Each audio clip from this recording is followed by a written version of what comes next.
going on, which very clearly are not necessarily sensible or wise, but there are people trying to call attention to them. Now, our next guest, Ben Griffin, was a soldier, and a soldier who developed, shall we say, resistance to some of the things, some of the particular campaigns in Iraq that he was involved with. And so Ben founded Veterans for Peace and has become one of the campaigners trying to show that there are people within the military themselves who are not happy with everything that's going on and are trying to make a difference. And of course, one of the big flags for this is Bradley Manning. So we're going to hear about all of this today, and I think these are very, very important topics for our time. So please give a big round of applause to Ben Griffin.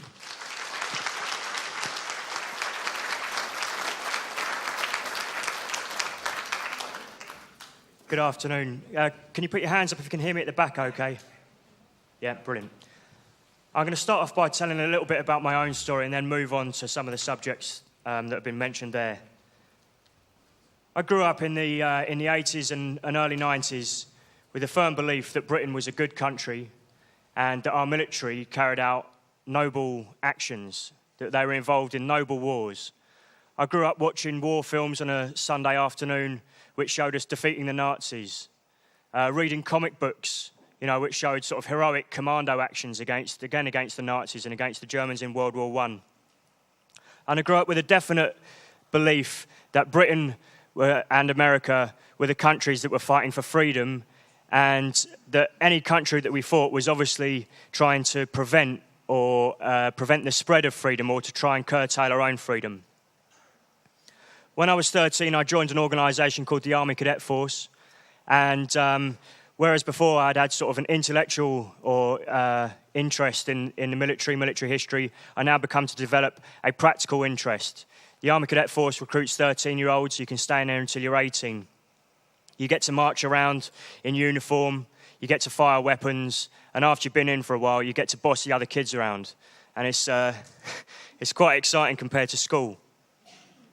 The other thing that the ACF teaches you is that actually it doesn't really matter what you do in school, because no matter what your grades are or how far you progress in school, you'll always be able to join the army.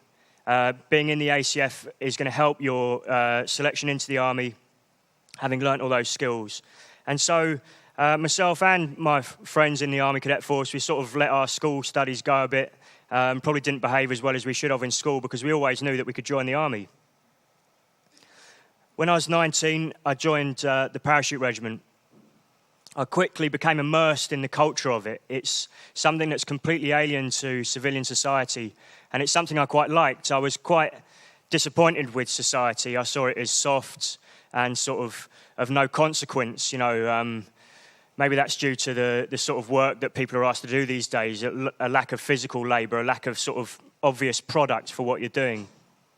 And I found that in the army, and also I liked the fact that you were challenged physically. I liked being cold and hungry, being tired, getting told to march up hills with a big pack on my back.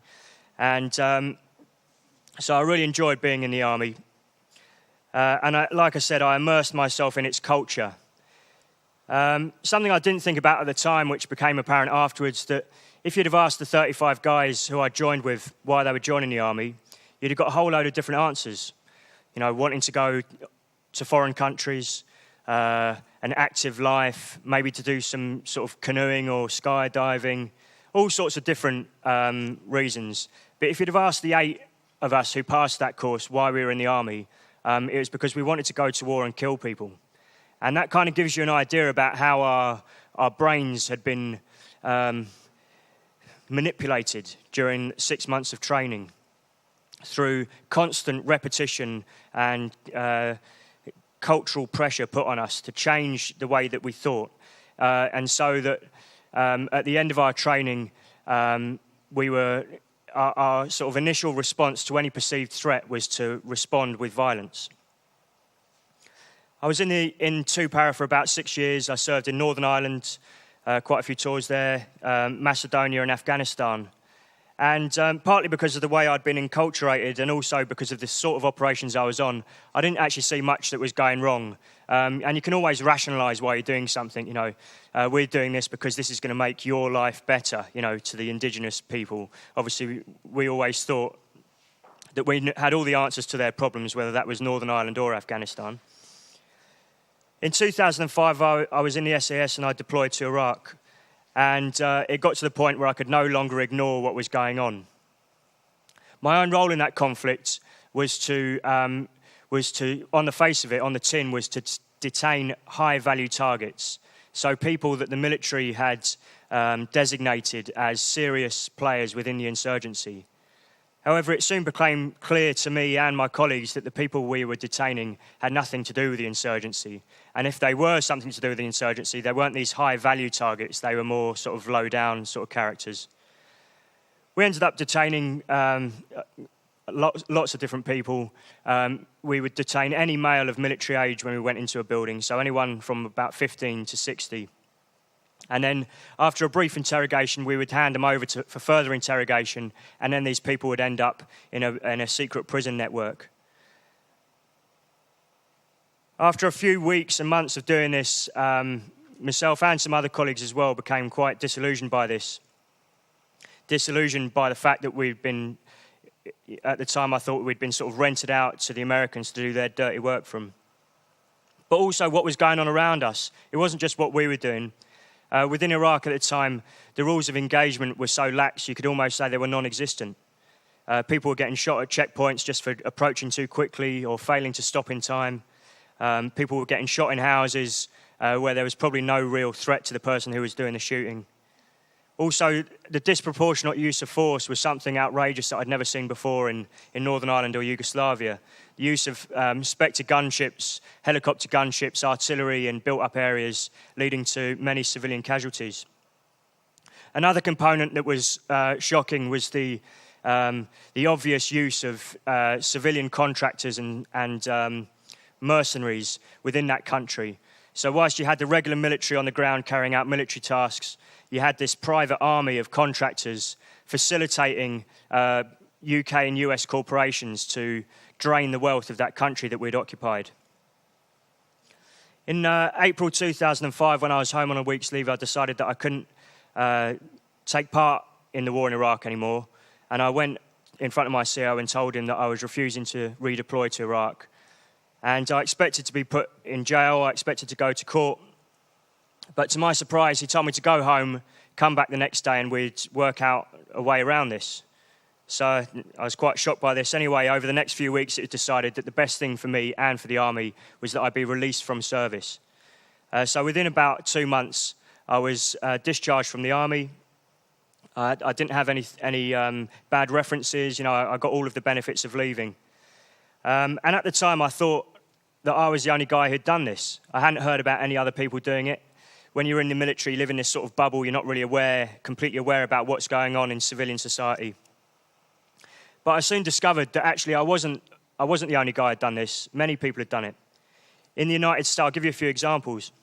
In the United States, a soldier called Camille Mejia of Nicaraguan descent, in 2004, while serving in Iraq, he got sent home on leave, and citing that the war was illegal and that during the conduct of operations there were needless civilian and military deaths, refused to return to Iraq.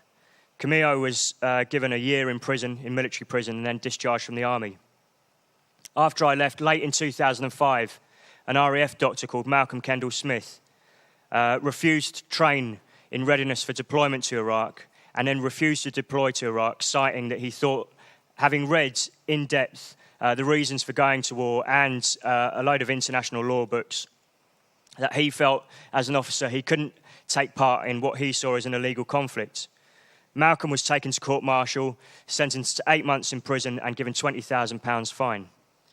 In 2009, Joe Glenton, an RLC Royal Logistics Corps soldier, after being AWOL for 2 years in avoiding returning to Afghanistan, was given a custodial sentence. And then in 2010, a young Navy medic called Michael Lyons, he had joined the Navy 5 years previously after seeing an advert showing the Navy rescuing people off a volcano. And he thought, oh, well, that looks like quite a good, worthwhile job to do. So he joined the Navy and became a medic, never expecting to go into combat. He was stationed on a nuclear submarine, carrying out sort of basic medical tasks for the guys on that submarine. In, I think it was early 2010, he was given papers to deploy to Afghanistan to an infantry patrol base to act as a combat medic. This was a bit of a shock to Mike, having joined the Navy, and so he decided that he wanted to learn more about the war in Afghanistan before deploying there. It just so happened that WikiLeaks had released the Afghan war diaries not long before, and as a result of reading those logs, it soon became apparent to him that there were many more civilian deaths than was being told back home, and that also there was torture going on and a whole load of other things that was going on in Afghanistan at the time. And Mike decided that he couldn't deploy to Afghanistan, and he applied for conscientious objector status. The Navy sort of passed him through on that, but then before you get conscientious objector status, you have to visit the chaplain. And this was the last barrier for Mike before he got that status. He went to see the chaplain, and after an hour's conversation, the chaplain wrote a report to his commanding officer saying that because Mike Lyons was of no faith, he could not possibly have a moral objection to war. Yeah. As a result of that, Mike was denied his conscientious objector status. He decided to appeal. During that appeal process, he was ordered to carry out rifle training. Mike thought that if he carried out the rifle training, he'd be contradicting his own conscientious objector appeal, so he refused. As a result of that, he was charged with disobeying a direct order, sentenced to a custodial sentence, and discharged from the military. You might sit there and ask yourself the question, well, you're all volunteers. There's no conscription anymore. Surely you knew what you were signing up for. Well, there is a form of conscription both in the United States and in the UK, and that's economic conscription. It's of no surprise that in the UK, most of the accents you hear within the military are from Scotland, Wales, the north of England, and from the southwest, places of high unemployment, and that the recruitment centres and the recruitment drives push into those areas. And it's the same in the United States, where a lot of the recruits come from the south and from the poor cities in the Midwest. In the United States, there's also the carrot of due to the GI Bill of paying for your college fees. So a young man or woman who could never possibly afford those fees in the United States off their own back sees the military as a way of gaining an education. So there are people in the military who probably wouldn't have joined if it wasn't for those economic factors. Also, there's something you could call cultural conscription, or the cultural pressure on young people to join. And I think that's pretty apparent in Britain today. I was at a Tottenham game last November in the run-up to Armistice Day, and when we were told to put our cups of tea down and rush out to the pitch as we welcomed our heroes from Afghanistan. And the soldiers marched out onto the pitch, and the whole ground was asked to stand up and applaud these heroes. If you look at the TV adverts and the radio adverts, asking us to support Help for Heroes and asking us to support Armed Forces Day. Now, on the face of it, you might think that these are noble charities looking after guys who've been wounded in Iraq and Afghanistan. But there's an element of this that is about making the war more palatable, trying to build support for unpopular wars by showing you wounded soldiers, trying to put a guilt trip on you to support these wars. If you look at the computer games our children are subjected to, I often go into schools and give talks about my own experience in the military. I often ask the children to put their hands up if they played a game called Call of Duty. Every single male in every single school puts their hands up. Most of the girls put their hands up. These games give a false impression of what war is like, where there are no negative consequences, where there are no civilian deaths, where your legs aren't blown off, where you're not left with psychological trauma. And it desensitizes our youth, or it apparently desensitizes our youth to the point where they think that a military career could be a good thing for them. So you've got these two factors, the economic conscription and the cultural pressure on our children to join the military. However, once we join the military, some people, through their experience, become enlightened. and they realised that what they believed they were going to be asked to do is actually something completely different. They realised that what they're asked to do is either irrational, immoral, or illegal, or a combination of those things. And some people, when they realise that, they decide that they're not going to play the game anymore. They're going to start resisting. This resistance can take many forms. I know guys in the military who are asked to paint Land Rovers in the snow. That's irrational. You can't paint something when it's snowing, and they refuse to do it. Okay, there were no long-term consequences of their action. It's a small example of people as they start to resist. When people start to resist more firmly, then the consequences become greater. As I've given you those examples, prison sentences, big fines.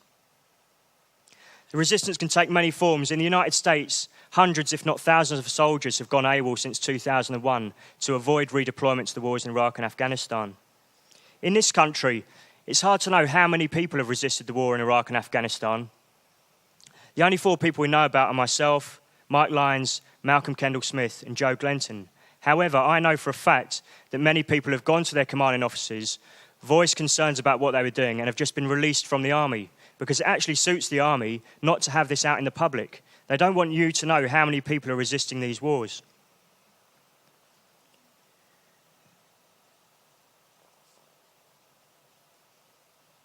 War isn't about bayonet charges or heroic deaths or noble causes.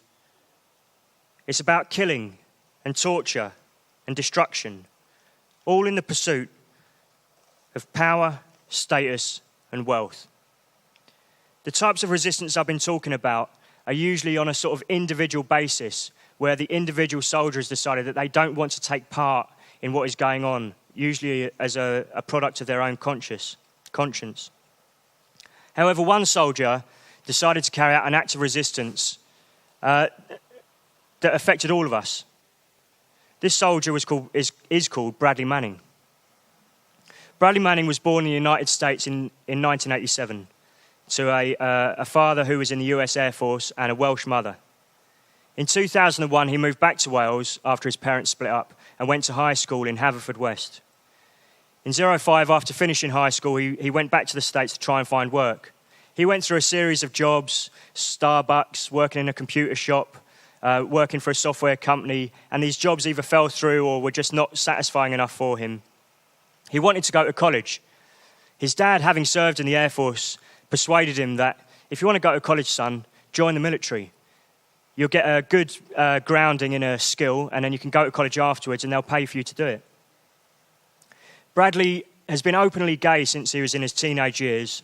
He's clever, good with computers, and with a thirst for knowledge.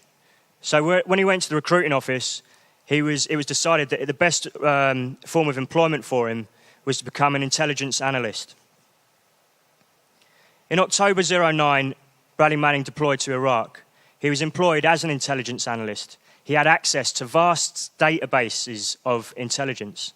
And his role was to pick through this intelligence and come up with a product to give to the troops on the ground that they could then action.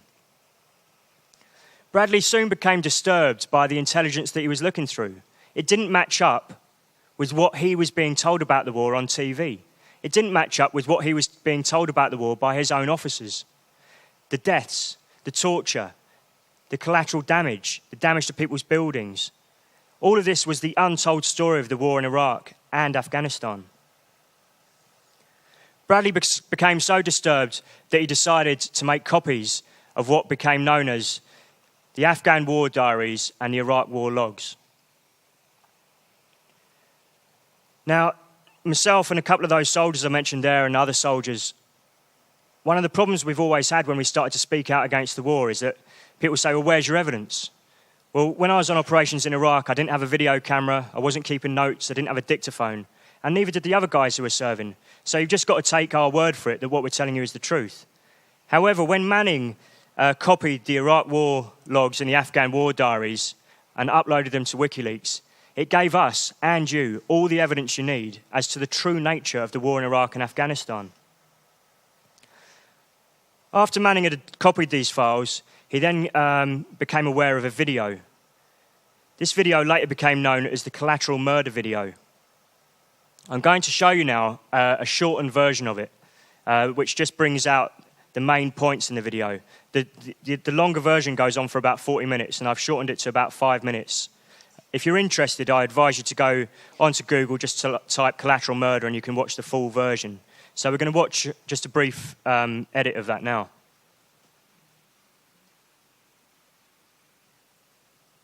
See all those people standing down there?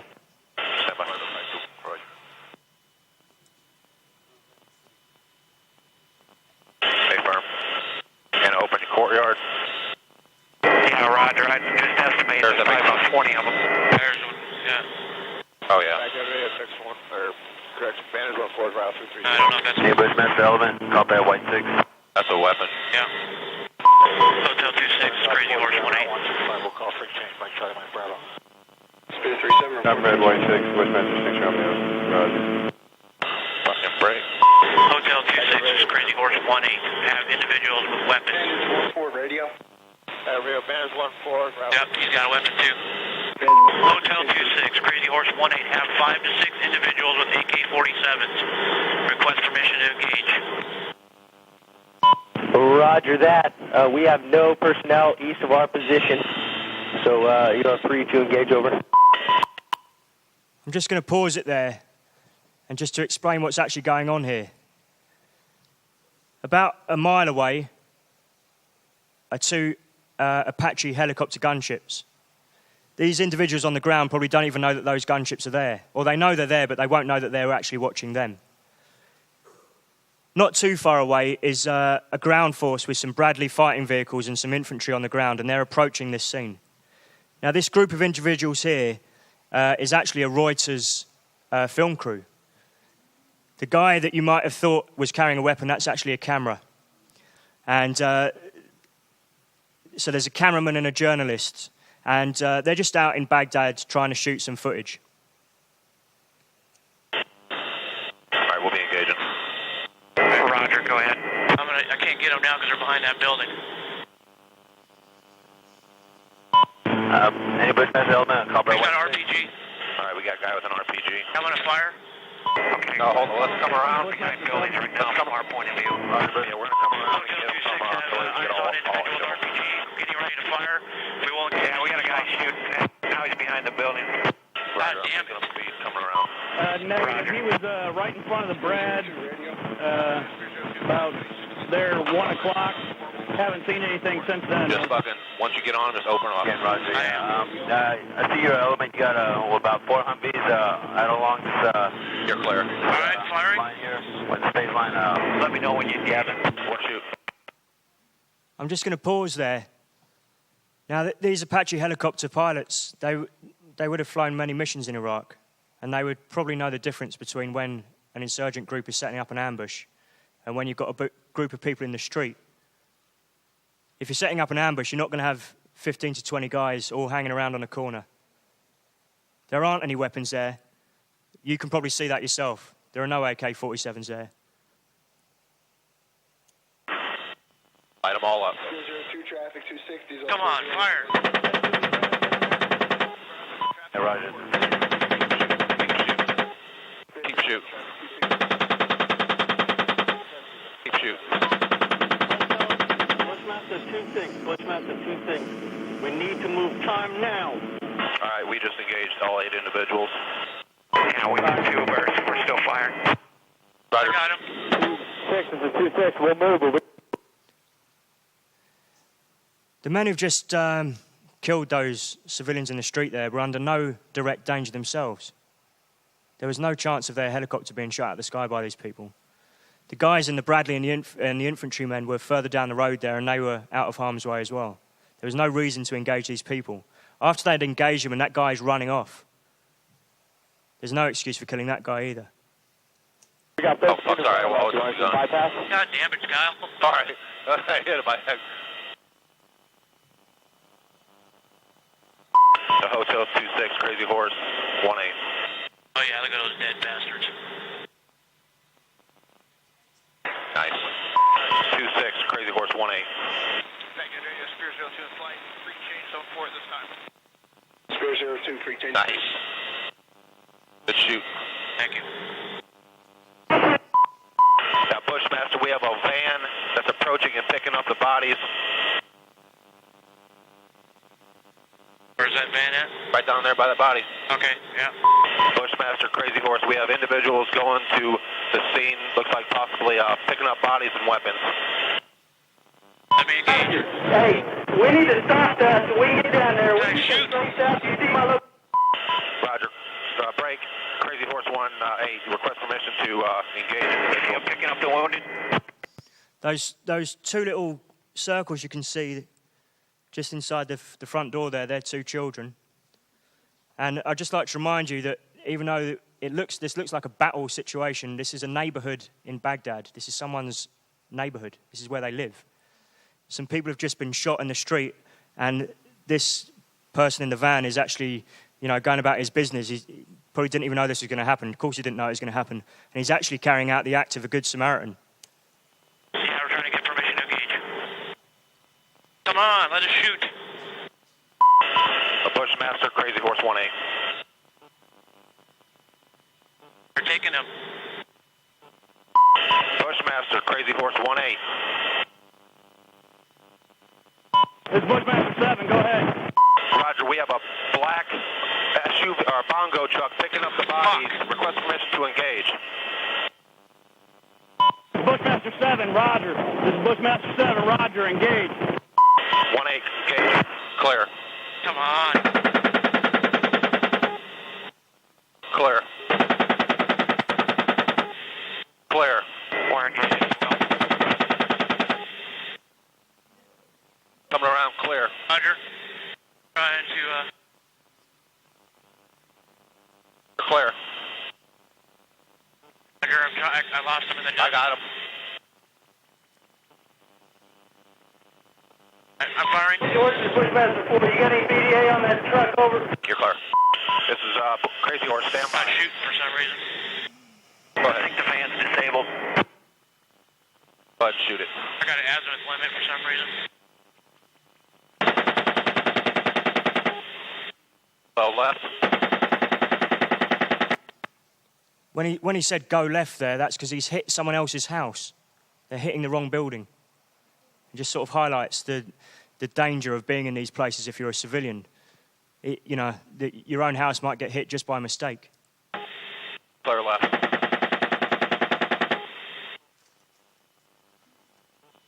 Oh yeah, look at that, right through the windshield. Just going to pause it there because the tone of the video changes a bit and it brings out an important truth about modern warfare. And that's that it was discovered, sort of in the early 20th century, that people are actually quite resistant to killing people, especially face-to-face. When you actually see the human face, it's actually a lot harder to kill. And so there's been a trend over the last 100 years to increase the distance between the kill. And having seen that, the death of who knows how many people on the street there, the cool, calm, sort of callous way that the helicopter pilots are talking to each other, they're not affected by this. And now you'll be able to notice the difference when these infantry guys turn up on the scene.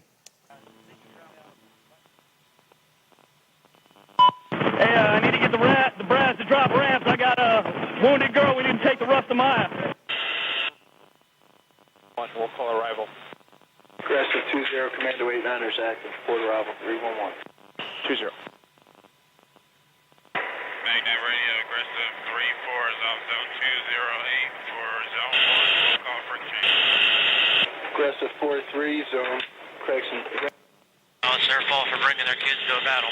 That's right.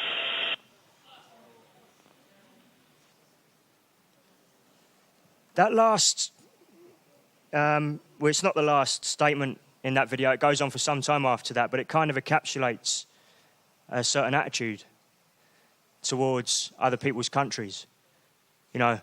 Completely forgetting that people actually live there. He wasn't bringing his kids into a battle. He was driving along with his kids in a van when he witnessed a terrible attack and decided to help the wounded people. Unfortunately, that incident you've just seen is not a one-off. Incidences like that happen all the time in Iraq and Afghanistan, and also wider in Somalia, in the Yemen, in Pakistan. But they're hidden from our view. Just like those helicopter pilots desensitized by their distance from the kill, we in civilian life, thousands of miles away, bombarded with the propaganda from the state and the military, are insulated from what's really going on in the world. This is really happening. This is happening today.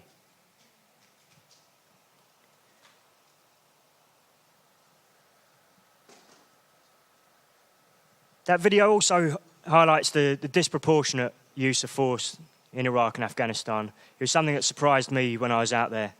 I'd served in Northern Ireland in the 90s, and you could say that Britain carried out several atrocities in the 70s, which we did.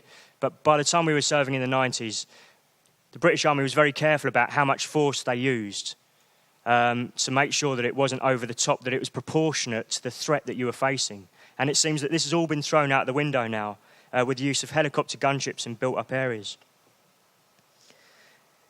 Bradley Manning was so disturbed by this video that he decided that you should see it.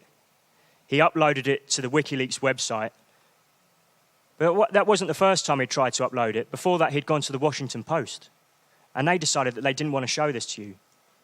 Kind of highlights the mainstream media's complicity in these wars. They want to show you a certain version, a certain picture of what's really going on there. Bradley Manning uploaded the Iraq war logs, the Afghan war diaries, the collateral murder video that showed the true nature of the war in Iraq and Afghanistan. He then uploaded the Cablegate logs, which showed us the true nature of our government's interaction in the world, the cynical deals they do, how on the face of it, in public, they say one thing, whilst behind the scenes doing the exact opposite. On the 26th of May 2010, Bradley Manning was arrested in Iraq and taken to Kuwait. He was held in an isolation cage inside a tent in the heat. In July 2010, he was transferred to the Quantico Marine Base Detention Centre. And for the next 9 months was tortured. He was held naked in a cell. He wasn't allowed to speak to any of the other prisoners. The lights were on continuously in his cell. During the night, whilst he was asleep or trying to sleep, every 5 or 10 minutes, someone would knock on the door and say, "Manning, are you okay?" And if he didn't respond, yes, sir, I'm okay, they would come into the cell and rough him up to try and wake him up. Now, they said this was because he was a suicide risk. What they were really doing, they were trying to break him. They were trying to get Manning to admit that he'd uploaded this stuff to the WikiLeaks website. And through 9 months of torture, Manning refused to do this. He stayed strong. This guy is 5'2". He's the skinniest guy in this room. But he resisted. He didn't falter. As a result of international pressure around this treatment, Bradley Manning was eventually moved to Fort Leavenworth in April 2011. And then began the longest pre-trial detention in US military history. No one else has been held for this long pre-trial.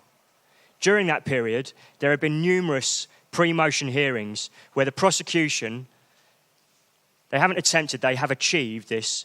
They have made sure that when the trial started, that it was already stitched up.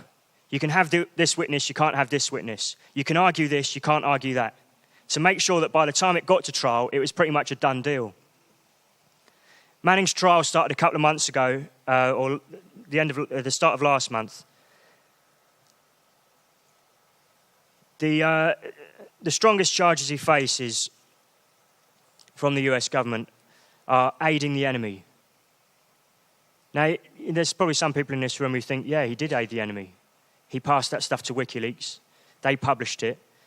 And the enemy now know how we conduct the war in Iraq and Afghanistan. Guess what? They were there all the time. They knew exactly how we're progressing the war in Iraq and Afghanistan. They have to live through it. The only people who were surprised by this or enlightened by this were the people in the United States and the UK. There's a dangerous precedent about to be set. The judge is probably going to make a ruling next week, and in all likelihood, she's going to find Manning guilty of aiding the enemy. And that has repercussions for every journalist, for every whistleblower. Because the military prosecution has stated that if Manning had released that stuff to the New York Times or the Washington Post, he would still be facing those charges.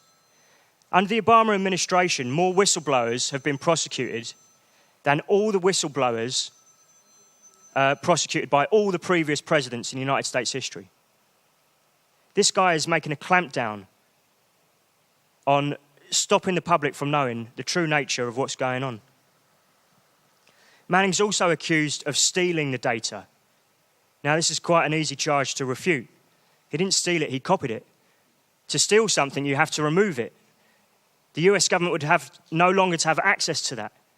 1 million people have got access to this stuff. It's not like it's one or two top secret guys who've got access to this. 1 million people in the US system have got access to this stuff.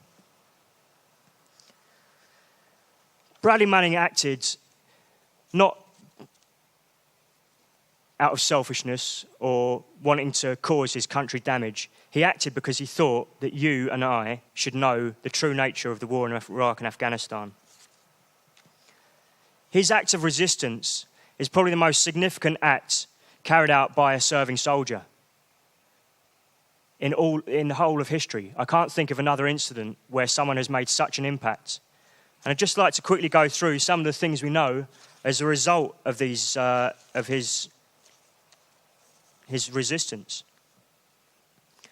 As a result of data that Manning uploaded to WikiLeaks, we know that the US government was complicit in the torture carried out by Iraqi security forces. We knew that when we handed detainees over to Iraqi security forces that they were being tortured. And some of the cables and some of the data proves that the American government knew all about this all the time and just decided to remain quiet. We also know, because of Bradley Manning, that most of the people held in Guantanamo are completely innocent. They've never committed any crimes, yet they're still being held there 10 years later. We also know that in the time period 2004 to 2009, that the United States military did count the deaths in Iraq. Now, this has got to be the lowest estimate because the American military internally accepts that this number. 109,000 deaths, 2004 to 09. That's post-invasion. Of those, 66,000 were civilians. 60%, or just under 60%, of the people killed in Iraq were civilians. We also know, further afield, that the US government backed powerful textile manufacturers in Haiti to prevent their government from introducing a minimum wage. We also know that Hillary Clinton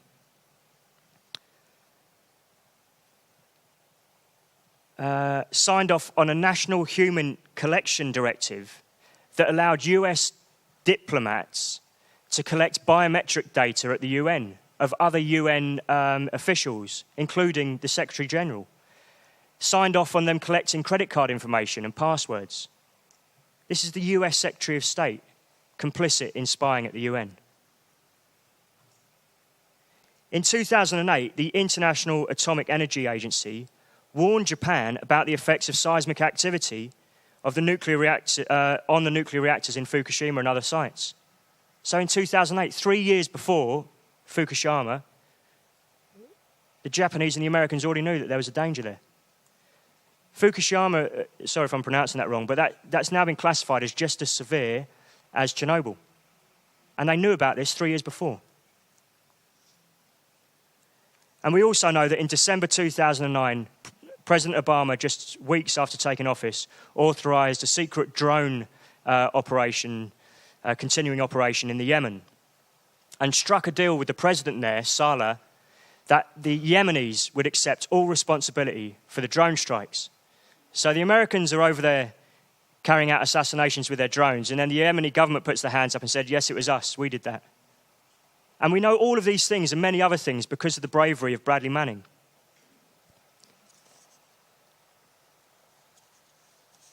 Now, you might think, well, Manning's done this, but he's going to go to prison for a long time.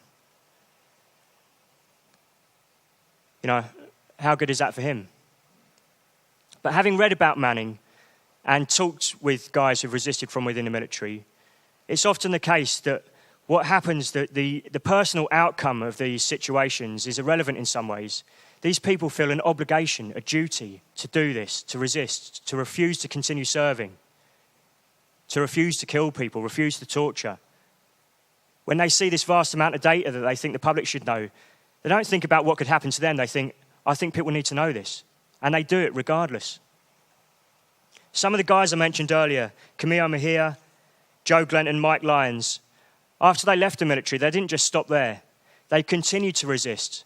Because when soldiers leave the military and speak out about what they were involved in, and go to schools and tell children about what war's really like, what the military's really like, about the possible outcomes, about how you'll be asked to kill and torture people, about how your friends will have their legs blown off, about how people are left with psychological traumas, about how wives live suffering with their traumatized husbands as they drink and, act violently. That resistance continues. In 2011, we set up an organisation in the UK under the umbrella of an organisation in the United States called Veterans for Peace.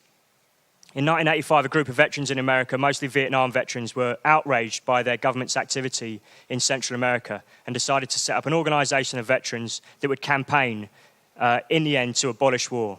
And you might think, well, that sounds a bit naive or a bit of a long shot. But it's not that long ago that we thought slavery was okay. And that's now been accepted that slavery is wrong. Now, that didn't happen overnight. It takes time.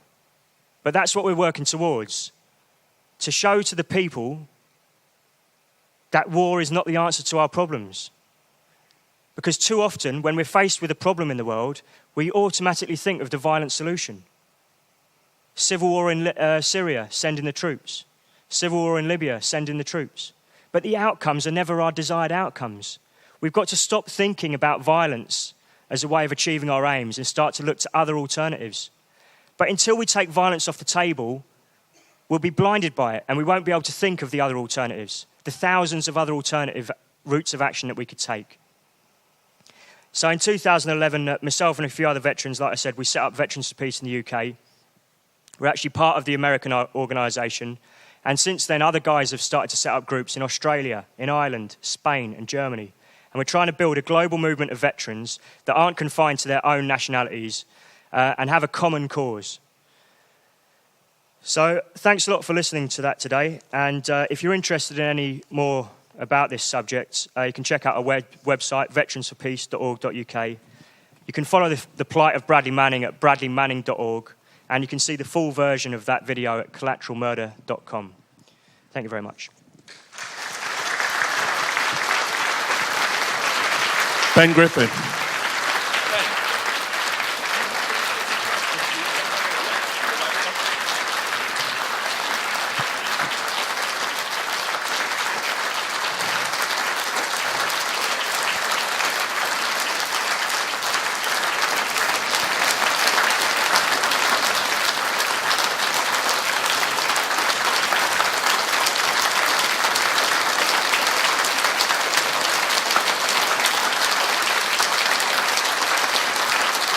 Fantastic stuff.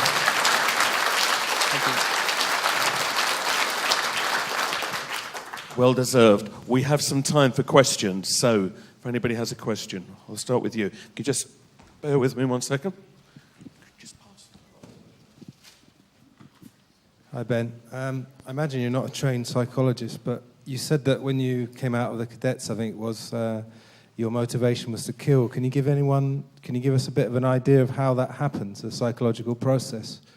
Yeah, I think through a very intense period of training, from my own understanding of it, the oldest part of your brain, the bit at the back that's a fight or flight mechanism, is manipulated over time through repetitive training so to get you to act instinctively without thinking. So a shot goes off or a loud explosion goes off and automatically you're turning and facing with your rifle towards it, or your dash down, crawl, observe, sights, fire. So, and this continues throughout training and then is reinforced whilst you're in the military on exercises and operations.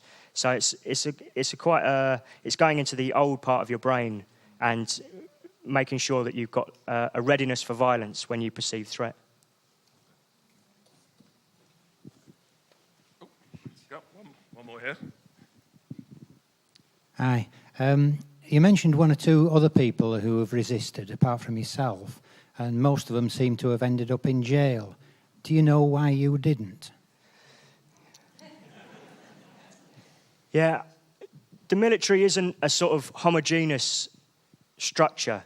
So you've got all these different officers inside the military, and they've got quite a bit of room for manoeuvre in the decisions they make. There could be many reasons why I didn't go to jail and those other guys did. I mean, they went to jail after I'd started speaking out. So I was released from the military, started to speak about what had happened, and then these guys started to resist. And maybe the military thought, wait a minute, we need to start punishing these people before they get out and start speaking. Another difference was that the officers I was speaking to had been to Iraq, they'd been in combat in Iraq, and they knew that what I was saying was true. Now, when Joe Glenton and Mike Lyons and Malcolm Kendall Smith went to their officers, these people hadn't been to Iraq and Afghanistan. They didn't have that first-hand experience. So I think that might have had something to do with it as well. And also, I'd been in the army for a long time, and I'd been on a lot of operations, and I think people had a trust in me, you know, that this was real, you know. Thank you. Any other questions? The lady at the back here will come you in a moment.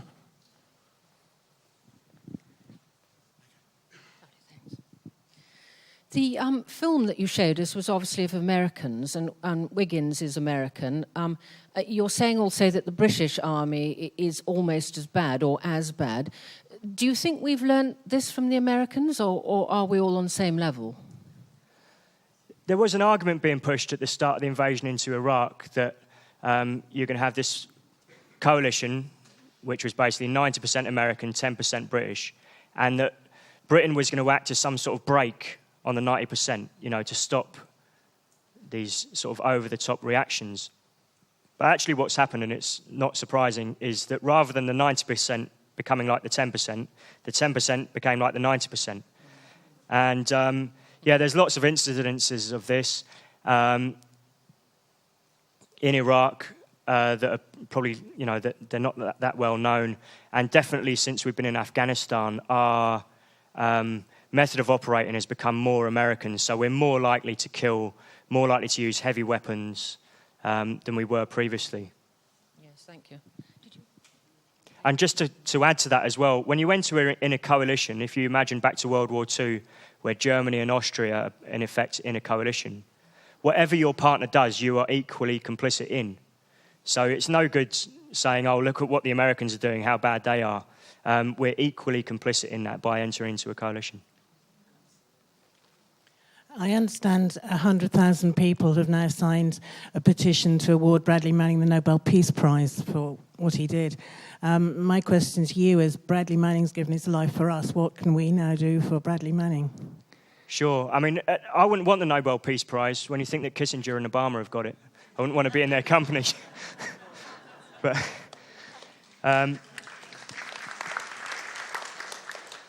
we've been supporting Manning for the last 2 or 3 years in the run-up to his trial. And we're now going to go into a new period after the trial. Manning's actually admitted to offences, already admitted to offences that are going to get him 20 years in prison. The trial is more about to stop him from getting in a life imprisonment. So Manning's going to be in prison for 20 years. Once that judgment and that sentence has been handed down, the people who are organising around Manning, we're moving into a new phase, how best to support him. And the way we see it is that he's got his mother lives in Haverfordwest. She's had 2 strokes. She's unemployed. I think she's unemployed. And she's going to need to go and visit Bradley Manning. And so our idea is to try and raise money so that over the years she can continue to visit Bradley Manning.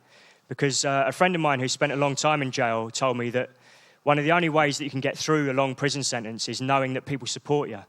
So without having the family visits, that it can be very hard to sustain yourself in prison.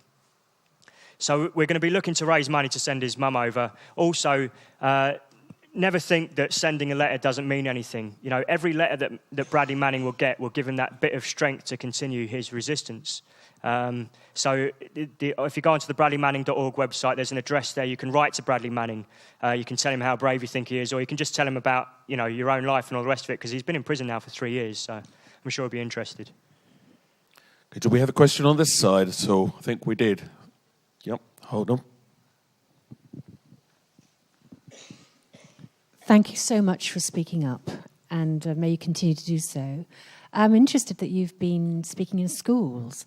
How on earth have the schools survived having you come and address their children? I mean, how's that been allowed, and what has happened to the schools subsequent to your visit? Yeah, we're quite lucky in Veterans for Peace. We've got two of the guys who actually come out of the army and become teachers, and they've managed to get us into their schools. And it's on a sort of word of mouth sort of basis where people found out about us, and then a friendly teacher will get us into the school. On the whole, when we speak in schools, the children just sit there for an hour and don't say a word, just sort of shocked by these stories. We try and tailor it to the age group. And then usually I get a phone call from the teacher a few days later, and there's always one or two children who've gone home and the parents have come into school complaining, why have you let these people into the school to tell them the truth about the military? But there's always a good counter-argument, and that is the military have got incredible access to our schools. And they can go in with amazing PowerPoint presentations and fancy videos and equipment to play with. So there's a balance argument there. If the military are allowed to go in and give one version of events, surely other people should be allowed to go in and give another version of events. Well, while the window is open, keep going in. Get more and more bookings, because good for you. Thank you. Thank you. Any other questions? Got a couple of minutes. Yes, hold on. Is your life in danger for being honest? No, I don't think so, no. I would think the army would not want you to tell the truth. You'd be surprised. I mean...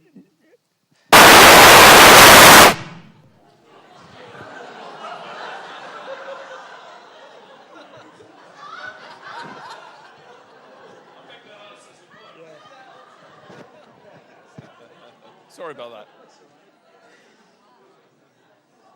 Want to take one more question? Sorry about that, folks. Do we have one more question? Okay.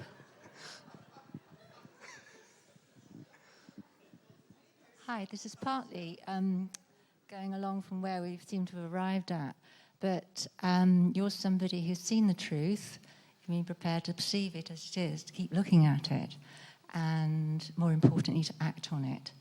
And I was very struck, as part of your description of what happened in connection with Bradley Manning, that 1 million people had access to the information which only he was prepared to put out.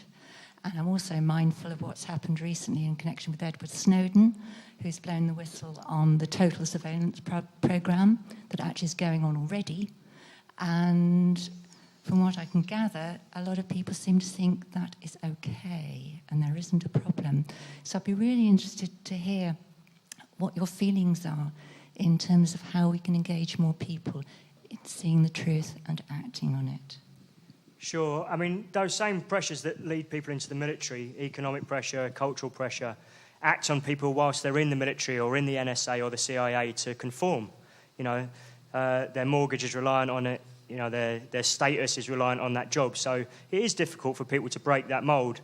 And I'm quite optimistic about it. Bradley Manning released that stuff 3 years ago. The American military absolutely hammered him. And then 3 years later, you've got a 29-year-old who's on a decent package, living in Hawaii with a lap dancing girlfriend, and he throws all that away because he thinks that we need to know about this, this spying program. So I'm optimistic that people will continue to do this.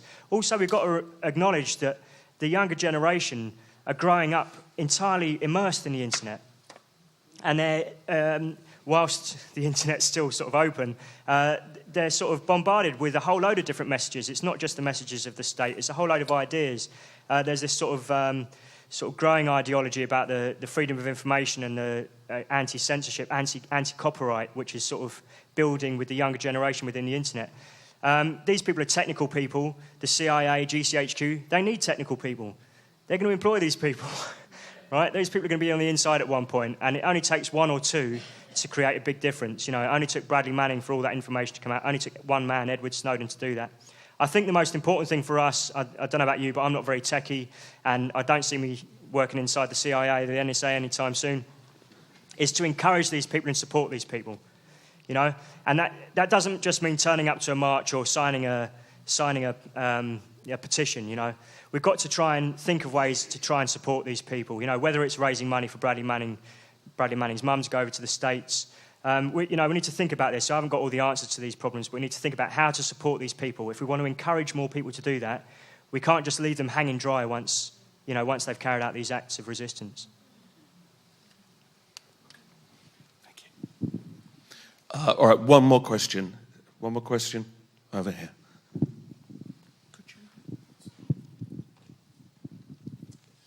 Ben, what is the full extent of the amount of ex-service personnel taking their own lives in both the UK and the US? Has it fully been disclosed? Well, I don't know if anyone saw the Panorama programme just 2 weeks ago, where it is a decent piece of journalism. He'd worked out or found out that more people either in the service or veterans had committed suicide than were killed by the Taliban in 2012. I've also heard, and I've heard this many times, that more people who served in the Falklands have killed themselves than were actually killed in that conflict. And I think in the States, the rate of suicide is something incredible. It's something like 3 people a day, 3 veterans a day kill themselves. Unfortunately, sort of psychological trauma due to exposure to war, I mean, the military and the government would like us to think that this is an illness, that these people somehow haven't been able to cope with what's going on and have become ill as a result. Well, myself and a lot of the veterans I speak to, and not necessarily anti-war veterans either, we've come to an agreement really that these traumatic symptoms are not an illness, they're a human reaction, you know? And if you don't suffer with these traumatic symptoms, you must be completely dehumanized. You must be a psychopath not to have that guilt. And part of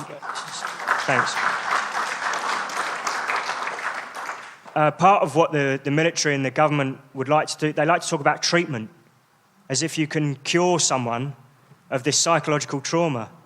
And their way of doing that is to remove the guilt.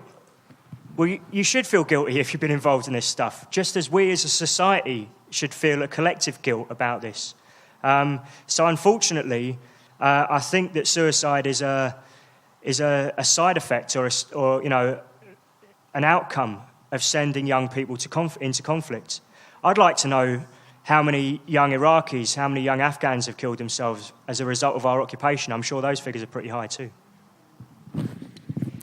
Well, we cover many different things at the symposium. This is a little different sometimes to what we cover, but I'm sure you will all appreciate why it is so important to cover this. It has been fantastic. Please, the most massive hand possible for Ben Griffin. Ben, thank you. Thank you very much.